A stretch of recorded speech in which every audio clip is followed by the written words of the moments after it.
به نام خداوند جانیان برنامه امروز خود آغاز میکنیم. دوستان گرانقدر، ما و استاد جان احرار شما را به برنامه مهربانی خوش آمدید میگیم. خوشبختانه استاد جان امروز ما یک میهمان هم داریم، مجتبی جان رضایی.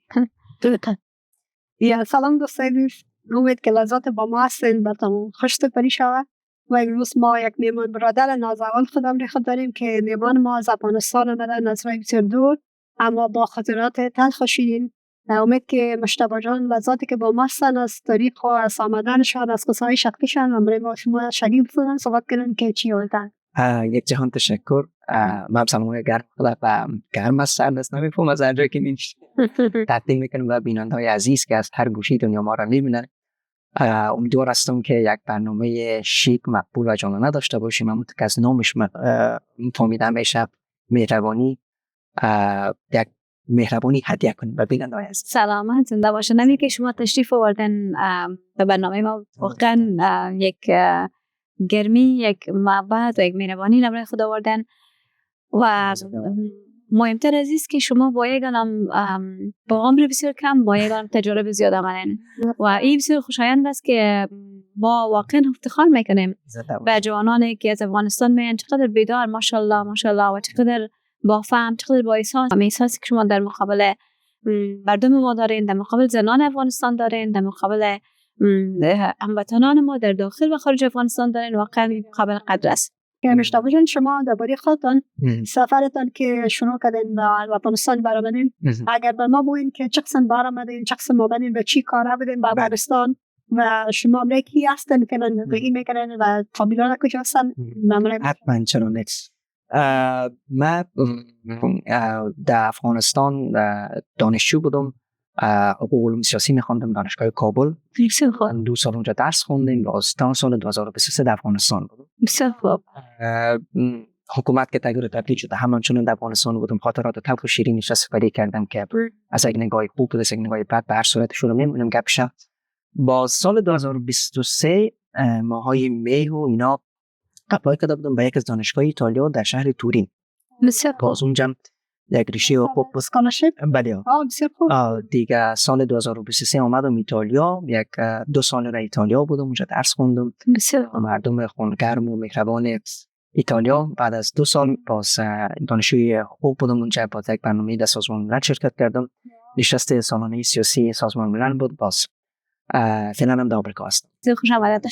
موضوعاتی که امروز ما صحبت میکنیم شاید که به شما دوستان گرانقدر زیاد ثقیل تمام شود و شاید ناخوشایند باشه، اما ما شما باید آگاه شویم. ما نمیتونیم که همیشه به مردم خود موضوعات خوش بگیم. باید گفته بشه.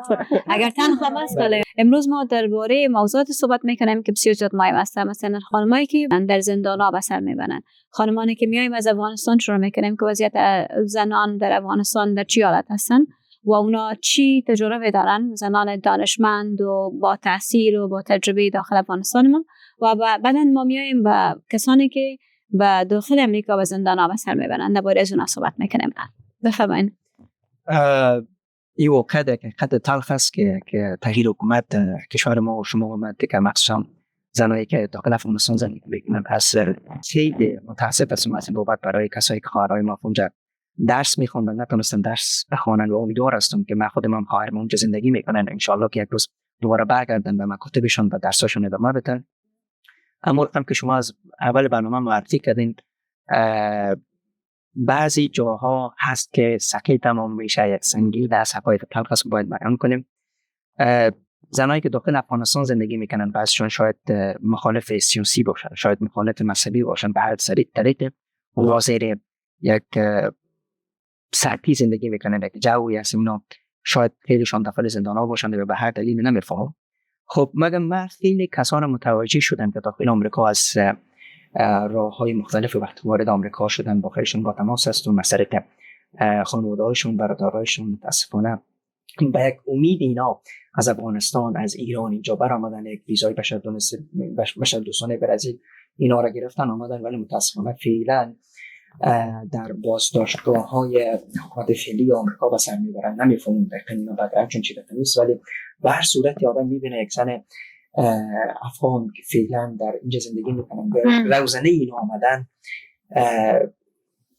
واقعا سخت است. از یک زندگی تاریک نامعلوم به یک جای آمدن که در کل دنیا تعریف است که یک مملکتی که حقوق انسانیت داره، حقوق تحصیل داره، حقوقی که به خانمان رعایت میشه، به اطفال رعایت میشه. یعنی بسیار جالب است که در یک جای خانم که آمدن روزم به زندان هستند.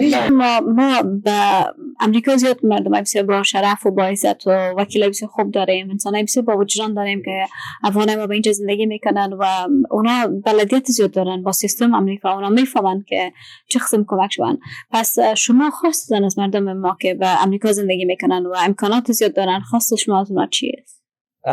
ما الهه جان و سرا جان زیاد نمیشه که امریکا اومدن 4-5 ماه میشه و کسی که تازه اومده باشه قطعا زیاد رابط ندارن برای که مثلا برای کدام نهاد بشری صحبت کنه که از حقوق زنان دفاع کنه، از حقوق انسان ها دفاع کنه. خودم مستقیم با یک نهادی که دختر خانم‌های افغانستان یا حمایت کنن به تماس نشدیم، شاید نتونستیم، یعنی فرصتش فراهم نشد. مشکل از با شما مشکل است. اگر فرصتش شد که امروز این آدم به تماس شود و درد و غم و رنج و سرگذشت دختر خانم‌های افغانستان و خانمایی که فعلا در بازداشتگاه هستن اینا را برشون بگوییم، وکیل اگه ندارن وکیل برشون بدیم، یا حتی که خیلیشان که امکانش باشه که یک مقدار آدم حمایت بتونه اینا را که حداقل یک تماس تلفنی همراه اعضای فامیلشان در بیرون برقرار کنن، یا خوب میشه یا دیشان که بله چگونه میتونیم از نگاه حقوقی آدم کمک کنیم. به خاطر که فعلا زنان افغان مستقلین همگی هستن.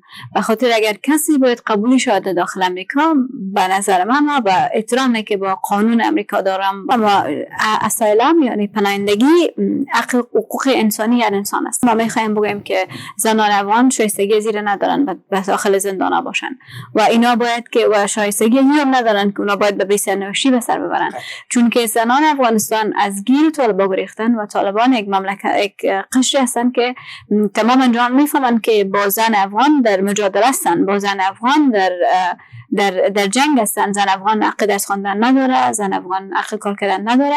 پس این حق مسلمشان است که بیان اونا به اینجا پناهندگی بدن وقتی که اونا از یک تاریکی فرار کردن و به طرف روشنی آمدن، به طرف یک زندگی بهتر قسم که شما گفتین، و اونا شایستگی زیر ندارن به زندان باشن. و ما از مردم میخوایم الان کسی که برنامه امروز ما را میبینن و امکاناتش دارن و یا یک راه میفهمن که بتونن با اون خانم‌ها کمک شون، لطفاً بیاین امروز ما یک جای شوین و با ما کمک شوین که ما و شما با هم یک جای به خاطر آزادی از این خانمانی که از زندانا گریختن و فرار کردن و آمدن به خاطر یک زندگی بهتر، که اینا را ما آزاد بسازیم و اینا را با ما آرزویی که دارن که حق درس است و حق تعلیم و حق زندگی داشتن یک زندگی با شرف است که با اون نائل شون. مشتاق جان یک سوال دارم، در زندانایی که خانم‌ها زندگی میکنن چطور آیا یک زندانی افغان با زندانی افغان دیگه به تماس هستن؟ متاسفانه زیاد از امکانات خوبی برخوردار نیستن اینا کسایی که اینجا زندگی میکنن. اما قدر هستن که اینا یک بقا میکنن اونجا و آدم از شرایطش هرچی قدم بگویه رنج بیشتر میکشه، چون اینا از یک محیط آمدن، از یک شرایط آمدن که زندگی خوبی رو داشته باشن و یک دفعه با این تو یک سناریو روبرو میشن. شخص اول خودش است که اینا شوکه میشه. در داخل یک خرج و خوراک گفار خود دولت و نهادهایی که حمایت میکنن اینا رو تامین میکنن. خب قطعا یک نفر که فکر کنین ما و شما فعلا اینجا برنامه رو ثبت میکنیم برای ما چنین غذا بکنم در اتاق باشیم، یک مثلا یک نان خوب بتانیم اینجا نفس بکشیم، ولی این از اینجا فکر کنین 1 سال 2 سال من نتونم برای هوای تازه بیرون تنفس کنم. من حتی بعضی وقتا خود در جای ما تصور میکنم سخت است. اینجا شاید ما یک کوچ مقبول داشته باشیم، بالشتکای خوب مقبول داریم، دکور مقبول است، صحبت میکنیم راحت، ولی اینجا که مقبول است ما شما در نظر بگیریم که 1 سال شما اینجا باشیم نتونیم خیلی وقتا با فامیلتون صحبت کنیم از دلتنگی، از ناامیدی. والا اگر بجای دختر خانم‌های افغانستان دیگه قسمی بود نرم میشد و زبان هم بعضی نمیفهمن نه؟ خیلی روشن مشکلات شخصی خودم مریضی خودم یعنی من برتون بگم که یعنی دنیا یعنی امرای مردم افغانستان فکر میکنم که در چشم از این میبینن که مردم افغانستان انسان هستن مثلا ما از پاکستان از ایران چی خاطره تلخ داریم چی مشکلات امیال مجرمین ما در تو جاها میبینن یعنی اگر دفعه آدم فکر میکنه که مردم ما بشدگان به دنیا بشدگان جای و تو فکر میکنن که در ردیف یعنی یا خب انسان چی که به حیوان چه احترام دارن در خودشون ببینن که حتی حیوانی که نگاه میکنن یا چه خبرشون وسایل چه چیزی داره باشن امکانات باشن درست میکنن یعنی یک خانم افغان یک دختر افغان که فعلا از گیر طالبان گریخته کل دنیا میفهمه یک مشکل با وطن خود داشته باشه بیای من شاید یک امکاناتی که بسیار کم داره من بهش کمک کنم یعنی شما فکر کنین ما مردم افغانستان باید در این مسئله در این جایی که هستیم در امریکا کل افغانای ما در این مسئله باید هیچ کس به حساب خدای نخواسته تا دست علاشا نشینن و یک در دی فکر کنند به خانم‌های افغانستانی که آمدن غیر قانونی داخل خاک امریکا شدن اینا به زندان‌ها به سر میبرن و بسیار وضعیت خراب دارن کل افغان‌ها دست خود یکی کنن از حقوق بشری انسانی و حقوق افغانیشان دفاع کنن که یک زن افغان به این مقام نیست که در زندان امریکا زندگی کنه و گناه نداشته باشه از یک جایی گریخته باشه که زندگی بهش بسیار سخت است بسیار مشکل است و هنوز هم در زندان یک مملکت دیگه در جایی که از حقوق بشر انسان صحبت میشه اونا هنوز هم رنج بکشن بسیار در شما بسیار رسیب البته میگم میام دیگه خونه هستم که افغانستان ما نمیتونیم کمک کنیم دخترها خانم‌ها چی یک حالت دارن خبر نداریم که اینجا ماجرین ما شما چه قسم زندگی بله که یعنی افغانای ما اینجا آمدن میگن ما دپرشن گرفته ما وظیفه خوب پیدا نمیکنیم وظیفه هم دارن نه مثلا فامیلا در پالیشان هستن ما یک کمک دوستان بر ما تلفن میکنن ما بر ما یک وظیفه پیدا کنیم یک کار پیدا کنن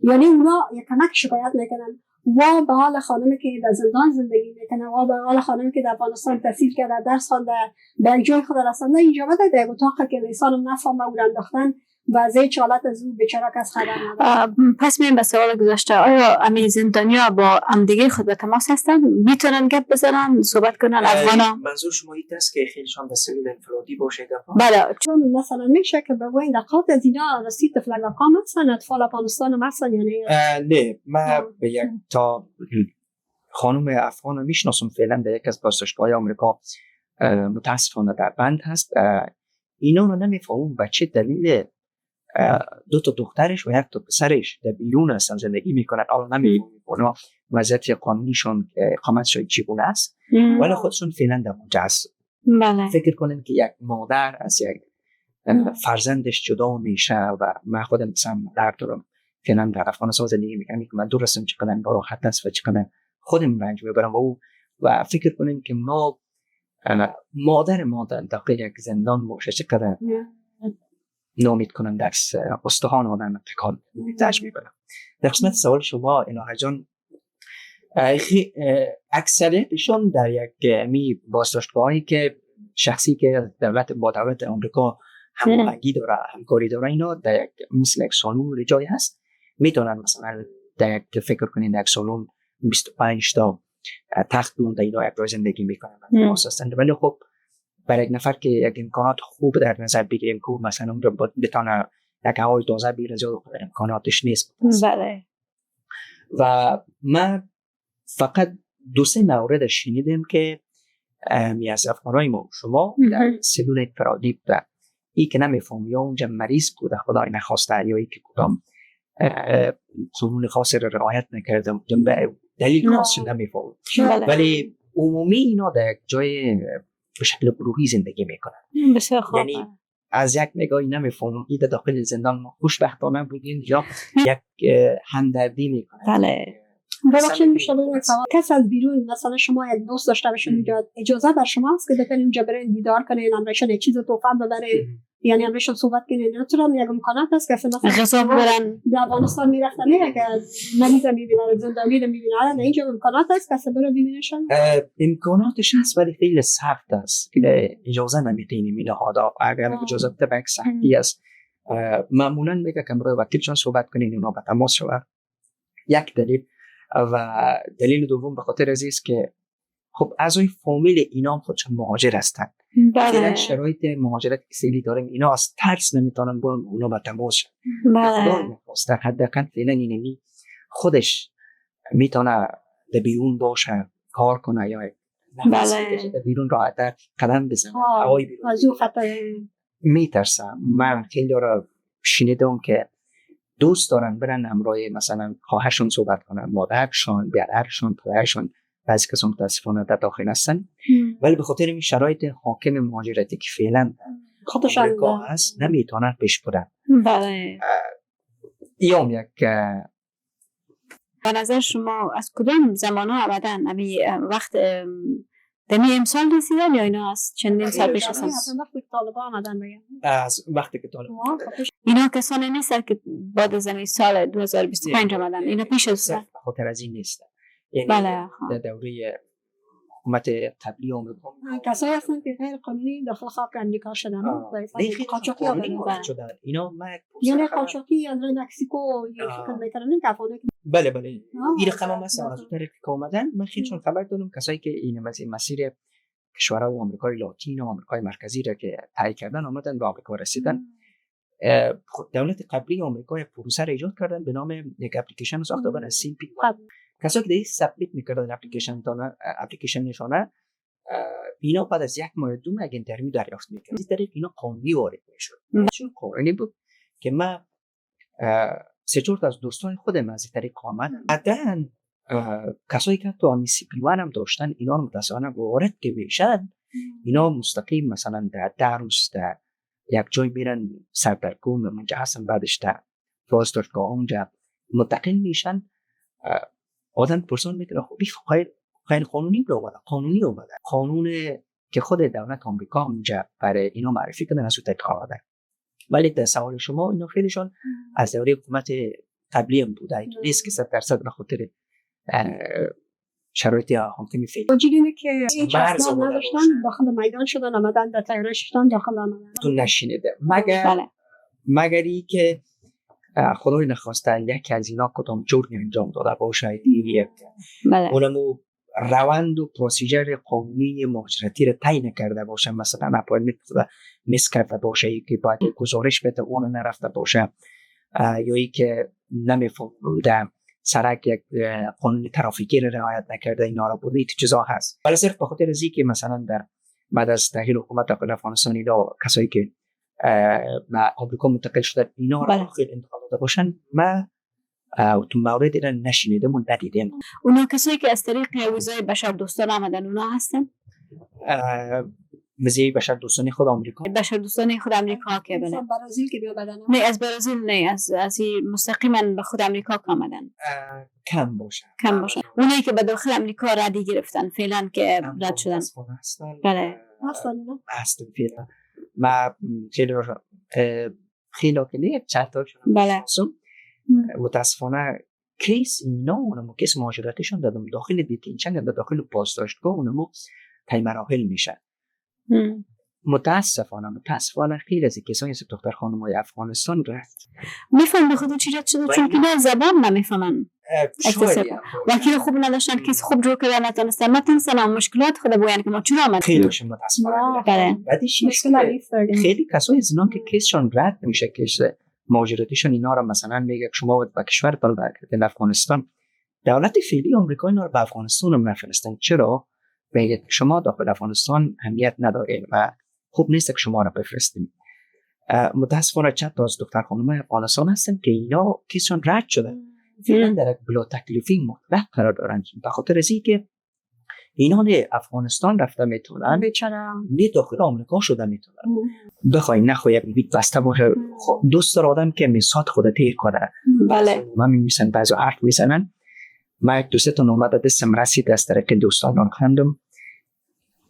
ناراحت به این خاطر شدم که آدم حداقل تکلیف آدم مشخص باشه. یا اون طرف شوم یا این طرف. اون طرف افغانستان رو کل شما خبر داریم چی وضعیت است. و اینا میگن خب ما را که از اینجا رد کردید حداقل بفرستیم به افغانستان. اونجا روانه. یعنی اونجا خود یک دیگه که بازن همراه محیط خود هستن، همراه فامیل خود هستن، و احساس ازی که بکرن در دوستتان به خانه رفتن ایزاد ازی دارین که فامیل هم رفتن ویش اینجا. خب مثلا گفته شما هیچ کس لیسر نفهمیده اتاق باشن مشکلات بسیار انجامدشون. و پرچند که اصلا دوست ندارم که هر کسی که به یک امیدی آمده داخل آمریکا شده پول مصرف کرده خطر متقبل شده سختی ها را کشیده اینجا آمده اینو دوباره برگرد. بله ما هم نمیخوایم. بله به هیچ صورت مخصوصا دختر خانمانه. و ای که خدا مهربان است اگر بتانیم یک راهی را پیدا انشالله. بله افقی بزرگ باشه که انشالله بتونن لابی کنن یک وکیل خوب پیدا شود حداقل بتونیم با اینا با تماس شویم قصه‌شان را بشنویم. بله در دل خدا بگه روزانه این آدم چیکار میکنه صبحی میخوره غذا میخوره چی خورد اینو میگه آدم حداقل اینی که خدا به یک نفر میگه یک اندازه راحت میشه. واقعا یعنی یک شاید راه برشان پیدا شود که هیچ امکان نداره که یک افغانی که در وجود زندان است یک دوستیش یک دوست یک رفیق نداشته باشن جنین فامیلش آدم باشن باید دولت یک کار کنه که یعنی فامیلش در سینا تسلیم کنه تضمین شون که علی خودم فامیل خطش بتونه و در خانه خود بمکن تا زمانی که قبول شود تا زمانی که اسناد بگیرن. یعنی یاد از مکزیکو مثلا افغانی که داخل میشدن در کالیفرنیا کسایی که میرفتن تضمین میکنن فامیل فامیل خود گرفتن میکنن در اینجا هم قسم یک قانون اجرا کردن چون اتفاق هم دارن که حتی که یک نفر نشناسن برای افغان خود دلشان باز است دختر خانم باشن که بیچاره که دم زندانی باشن یعنی هر کس میخواد کور نجات بتونه میگه من اینو تضمین میکنم با خطش لگتن معنی 3 روز پیش یک از دوستا با تماس شدن که یک دختر خانم در یک ایالت هست نمیخوایم نامش بود در یک ایالت هست اونا فعلا در بازداشت هست اینا فقط برای ما با تماس شدن که یک ایمیل با یک وکیل که قبلا 6 ماه پیش داشتن برای از او ایمیل بزنه که من میخوام فقط یک برنامه صحبت کنم. 6 ماه کیس یه آدم گذشته و 6 ماه بدون یک نتیجه خاص منتظر مانده و همی که برنامه با تماس شدن که فقط به می یک ایمیل بزن به یک وکیلش. خوشبختانه من ایمیل آدرس از او داشتم یک ایمیل بزنه که فقط یک با تماس شدن من یک اپدیت بگیرم که چه خبرهای جدید است بیرون. خب یک آدم در بند باشه اینترنت داشته باشه یک به اطلاعات دسترسی داشته باشه خب سخت است نمی کمک کوچک که میتونستم ایمیل بزنم چقدر خوشحال میشه ببینید که شما بتونین یک کمک دیگه کنید یا مثلا افغانای ما شما که از برای تلویزیونشان از موبایلشون از کامپیوترشون این برنامه رو ببینن یک کمک کنن خوشحال میشیم. واقعا بچران خوب برنامه مهربانی رو میبینم ما مهربانی هدیه کنیم نمی جونش است ما دستم دیگه بسیار موضوع خوب یاد کردن. بیایم به این موضوع بپیچیم که به کدام ایالت‌های زندانیا هستن زیادتر؟ این کسایی که به تعداد زیادشان از ایالت‌های جنوبی آمریکا وارد شدن مثلا از مرز مکزیک اینا رو تا جایی که اطلاعات زیاد دارن به کالیفرنیا انتقال دادن تگزاس انتقال دادن ایالت لوئیزیانا انتقال دادن بعضی کسان در اریزونا انتقال دادن. ویرجینیا چطور؟ ویرجینیا زیاد نشیندن ویرجینیا. بله. اما دوستایی که شما امرشان به تماس بودین اون روز که صحبت کردین امرشان کجا بودن اینا؟ کالیفرنیا دور هستن. بله. بعضیشون در نیویورک هم هستن. بیشتر اونمون ایالت‌های مرزی که با مرز مکزیک همون نقشه عمومی دیفنس در حالی که سعی می‌کنیم که اینا زیاد در کجا فوکس دارن در کجا متمرکز هستن اکثرشون این مثلا مرکز آمریکا به بعدی طرف تا جنوب آمریکا از کشورهای آمریکا جنوبی آمریکای لاتین و آمریکای مرکزی طرف اومدن اینجا ساکن میشن و فوکس اونجا بودن. بسیار خوب. برای خاطر این اصلا دمی ایالت هست. تشکر از بسیار معلومات خوبی که امروز دادین و اگر که شما و ممر شما به تماس نمی‌شدم و ما شما معرفت پیدا نمی‌کردیم من هیچ وقت از این موضوعات مشکلات خانواده که انسان با دفاع یک انسانی که همین بار دوش مردمتان و قلبتان داشته باشین و شما این مسئولیتتان فکر کنید که بیاین به خانم‌های افغانستان دخترای افغانستان که در زندان زندگی میکنن درباره از اونا صحبت کنید. و من از شما خوش هستم به خاطر از اینکه وقتی دفعه اولین بار شنیدم زیاد برام ثقیل تمام شد. حتی امیالم وقتی که شما صحبت میکردین من وقتی که شما میگفتم من تو خود مجسم میساختم فکر میکردم که من آدم زندان هستم من خود بله و از خود من روز اولم که من شما دفعه اولی که من شما صحبت کردم من درد احساس کردم. از این خاطر میمان هم که امروز داشتیم ما میمانم خود جواب دادیم به خاطر از اینکه گفتم ما باید این برنامه داشته باشیم و دوستان ما باید آگاه شوند که زنانی که در زندان آمریکا به سر میبرند دختران جوان هستند که به زندان آمریکا به سر میبرند و اینا به خاطر یک زندگی مرفه و زندگی بهتر آمدن اما اینا به زندان به سر میبرند و وضعیتشون بسیار خراب است و اینا چندین ماه و سال هستند اونجا هستند و ما بخبر و از خاطر من بسیار خوش شدم که چون آگاهی خودش یک علم است و یک هنر است و یک روزنی است که با ما احساس میده که ما زنده هستیم. ما وقتی که درد یک انسانه که وقتی که ما احساس میکنیم نشان میده که وجدانای ما هنوز خفته نیست. ما یک انسانی هستیم که میتونیم درد دیگر را احساس کنیم. از خاطر زیاد خوش شدم که ما شکر خبر شدیم و هم متاثر شدم چون به این وضعیت هستیم. من پس خوش شدم که خب وقتی که به این وضعیت هستیم بیاین یک کاری کنیم. بله بیاین یک عمل کنیم و این عمل هیچ وقت انفرادی صورت نمیگیره. ما شروع میکنیم دوستان دیگه خود دعوت میکنیم که اونا بیاین و با ما بپیوندن، بیاین که یک صدای آزادی بر زنان افغانستان شویم، بیاین که زنانی که به داخل امریکا به زندان هستند بر از اونا یک صدا شویم و اونا را از زندان‌های امریکا به زودترین فرصت و یا با هر امکاناتی که داریم اونا را از زندان‌ها نجات بدیم. این کار یک نفر دو نفر نیست، بیاین که با هم صدای هموطنان خود شویم. تبعیض هم نکنیم. اگر زن هستن و مرد هستن، هر آن کسی که از افغانستان فرار کرده به داخل امریکا رسیده او یک وضعیت بسیار قدبای به داخل افغانستان داشتن که آمدن و خواستن که فرار کنن. وقتی که فرار کنن اونا لیاقت از این چیزی ندارن. بسیار احساساتی شدیم. من زیاد متاثر هستم به خاطر که امریکا اینجا حقوق انسان از حقوق مثلا صدا شنیده میشه، نه صدا شنیده میشه. در اینجا از افغانای خود خواهش میکنیم که افغانای ما امیال صدای خود بلند کنن و به این حق از این خانمایی که در زندان امریکا زندگی میکنن، هر انسان افغانستان، هر انسانی که در جای هستن افغانای خودمون نمونیم که وقتی که از افغانستان بیرون میشن ما در پاکستان و ایران مثلا یک جای هستن که راستی حقوق انسان به حساب احترام نمیشه. اما در این مملکت ها میشه. ما از افغانای خود خواهش میکنیم که خانم دخترایی که در زندانهای افغانستان هستن هر کسی که هستن هر جایی که هستن لطفاً به این خانم ها کمک برسانین، صدایتان بلند کنین، در مقام که هستین و دفترهایتان و وظیفهایتان این مسئله یاد کنین. هیچ نمانید که خانم افغانستان به یک ظلم و کلان گرفتار شود.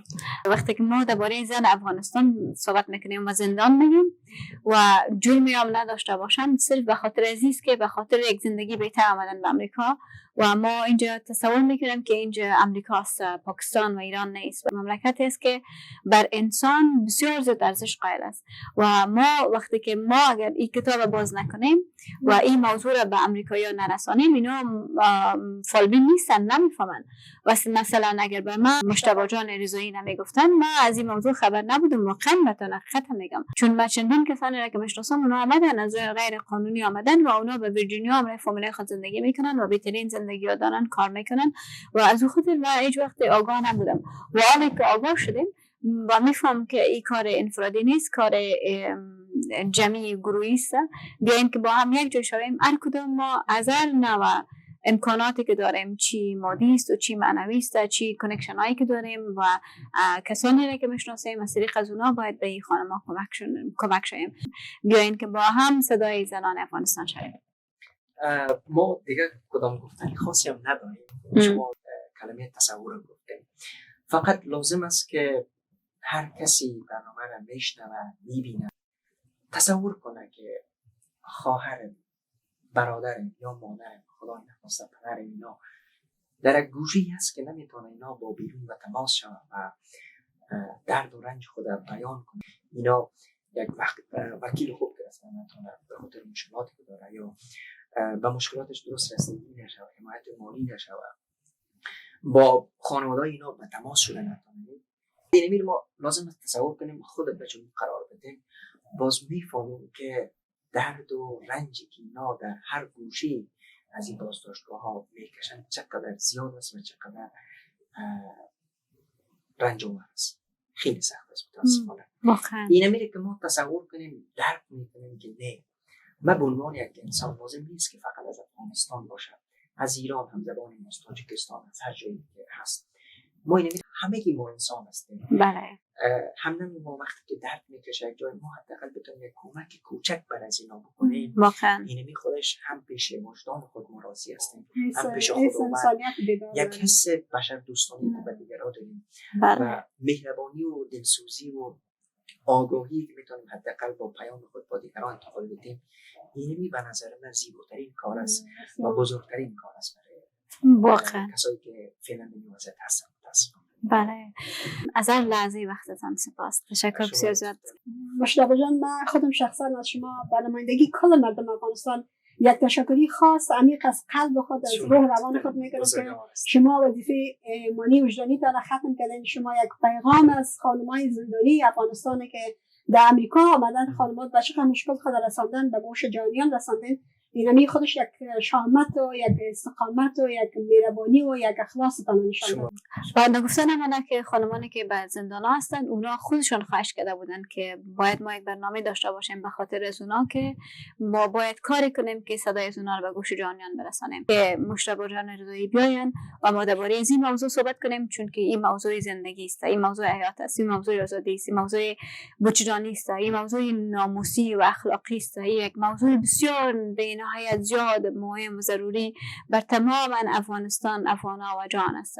از خاطر خواستم که ما امروزی برنامه را داشته باشیم و به این خانمانی که در زندان‌ها به سر میبرن، ما میفهمیم ما را نمیبینن، در آینده های برنامه را میبینن و برشان میگم که ما دوستان داشتیم و داریم و می داشته باشیم و ما هیچ وقت شما تنها نمیمانیم، امرایتان هستیم و تا وقتی که شما آزاد نشین ما دست از مبارزه و فعالیت بیرون نمیکشیم. زنده باشین شما. اولا که جای شکر است که من روی شما معرفی شدم. از دریچه شما بتونم همراه کسایی که برنامه رو می‌بینن در هر جایی که هستن همزبانای ما همین پیام منتقل کنیم برای اینا. واقعا جای سعادت از جای خوشبختی است. بگذاریم که انسانایی که در کنار ما هستن، هر انسان یک عزیز ما، فکر کنیم که ما به اونا فکر میکنیم. بله، چقدر ما زمانی که بفهمیم یکی نگران ماست، یکی به فکر ماست، شما میریم به خانه، اینمی خودش تمام درد و رنج و همدلی رو، تمام خوشی رو برای انتقال میده، تمام چیز. من بعضی وقتا به بیرون میرم، یکی بر من زنگ میزنه مشتبه کجاست یا امی که فکر میکنم یکی به فکر ماست، نگران ماست، اینمی میکنه قوت قلب است. ترک نشدن، تنها نیستن، یک بیرون است که به اونا فکر میکنه. واقعا احساس کردم که چقدر اونا درد دارن، چقدر رنج دارن و فامیلای اینا در چقدر سراسیمگی به سر میبرن و داخل افغانستان اگر هستن و یا به امریکا هستن. مثلا شما امرای بانویی که امروز صحبت کردین اینا به کالیفرنیا بودن و من خبر دارم که شوهر از اونا به ویرجینیا هستن، چقدر به شوهر از اونا در داور است، به شوهرشون، به خودشون. و ما این درد هموطنان خود به تمام وجود خود احساس میکنیم. میخوایم برنامه خود به طرف اختتام ببریم و بازم از حوصله‌مندی شما با نگران سپاس امتنان و آرزو میکنیم که شما با این کاروان مهربانی ما بپیوندین و امی پیام خانمان افغانستان که به زندان‌های امریکا به سر میبرن به گوش جهانیان برسانین و یک بازوی شوین، یک نیروی شوین، یک توان شوین با ما که بتونیم اون خانمان را از زندان‌های امریکا نجات بدیم انشالله. مشتبهان از شما جان سپاس که به برنامه ما آمدین و ما میخوایم که در برنامه بعدی انشالله که ما شما رو دعوت کنیم، شما از طریق تلفن بتونین همراه یک خانم صحبت کنین و ما صدای از اونا رو به هموطنای خود بشنویم که خود از اونا مستقیم همین مشکل خود قصه کنن و بگوین نه خیلی خوب میشه، بسیار خوب میشه، نه که یک مثال زنده داشته باشه و ما البته اگر اونا خواستن بله صحبت کنن. من تشکر میکنم از شما و چه سعادتی بود که با شما معرفی شدم و در برنامه‌تون اومدم. از کارگردان محترم که وقت دادن رابعه جان خیلی لطف کردن که برنامه زیبا را دیزاین کردن و مخصوص دختر خانم‌ها و زن‌های افغانستان فعلا که در شرایط بدی به سر میبرن. من از این بابت بسیار شما تشکر میکنم که سلامت و بایوی فیسبوک من خیلی جمله قشنگ نوشته کردم از سال 2014 نوشته کردم که لبخند با ارزش‌ترین حدیث که به دیگران تقدیم می‌کنیم. مهربانی ممنوع است. ما برای مهربانی لبخند داریم، دلسوزی داریم، همدلی داریم، همفکری داریم. از برنامه زیبای شما تشکر می‌کنیم که مهربانی رو به هموطنان ما و شما که در هر گوشه برنامه رو می‌بینن بتونیم یک لبخند شیرین جانور برش انتقال بدیم. این بزرگترین کار است برای فعلا که هر کس و هر طریق در گوشه رنج میبرد. کسایی که برنامه رو تماشا میکنن و از تلویزیون و از رسانه مهربانی حمایت کنن، بتونن که این برنامه رو شیر کنن، لایک کنن، سابسکرایب کنن. هم برنامه که خلاص شده، برنامه ما شیر شد، برنامه تمام بر ویدیوهای مهربانی رو در کانال یوتیوبتون میبینیم. 100% کلشون لایک میکنم، سابسکرایب میکنم، کلشون هر چیز اومد. این خوب است که ما بتونیم از کار وطنی حمایت بکنیم، واقعا از مسیج وطنی حمایت بکنیم، واقعا انصاف وطنی حمایت بکنیم، از لبخندای ساده و صادقانه‌ای که یک هموطن ما از هر گوشه بر انتقال بده، از اینها حمایت کنیم. و از این بابت ما باید از دستکاران این برنامه تشکر کنیم، از دو مشتی موفقی برنامه، سلامت، از کارگردان متنوع جان و این سهولت و این خدماتی که امروز فراهم شد. این مسیج انتقال و تشکر. زنده باشن. با تایید صحبت‌های مجتبی جان، من هیچ وقت از دوستان نخواسته بودم که برنامه ما را لایک و سابسکرایب و شیر کنین، اما چون این برنامه بسیار متفاوت است و این برنامه زن و زندان است و عوام زن و زندانی که به داخل امریکا است و این بسیار جالب است و این بسیار دردآور است که زن و زندان و عوام زن افغان، لطفاً این برنامه ما را ببینید و با دوستانی که میفهمین که میتونن کمک شون، چی از لازم مادی و یا معنوی و یا یک کسی را میشناسن، هیچ انسان ضعیف نیست، هر انسان میتونه به یک نوع از آنها کمک شود. پس هر قدری که میتونین، با هر کسی که میتونین این برنامه ما را شریک کنین که ما بتونیم صدای بی صدای زنانان افغانستان باشیم.